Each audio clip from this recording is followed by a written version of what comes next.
طمينة النفس، طمينة حمراء حارة. السلام عليكم. هذه الطمينة يديروها للنفس، هذه وصفة الزمان.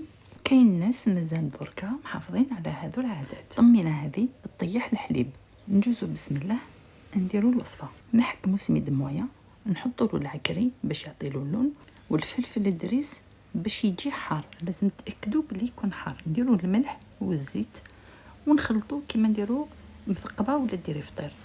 تلايميه بالماء، ولا شتي اللون خص زيدي له شويه عكري خاطش تجي حمراء وحاره. نليموها بالماء قسمات حق ما ترفد، ومن بعد نخبزوها نديروها خبيزات، ولا تقدري تقطعيها كيما المثقبه. ما نكثروش بزاف الزيت باش ما تتكسرناش. ما نساوش بلي من بعد نبلوها غير بزيت زيتون. نطيبوها فوق الطاجين على 2 جوايه كيما طيبي فطير كيف تقدري ديريه في المقله ثقيله. ومن بعد تحكمي تكسريه وهو سخون ونغربلوه، واللي يقعد من الفوق تجوزيه في الغوبو بفيه ينطحن. لازم نتحصلوا عليه كامل دقيق.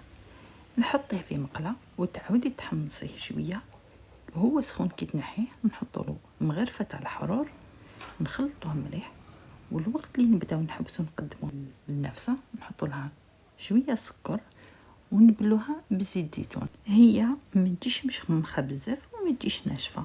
كانت عندي الفرصه باش عاودتها وبارطاجيت معكم لا غوسات. اعطوني في التعاليق، احكوا لنا الا كان تعرفوها انتم ثاني، الا كان ديروها في المنطقه تاعكم. هذه هنا يديروها في المنطقه تاع البليده. خليكم في امان الله.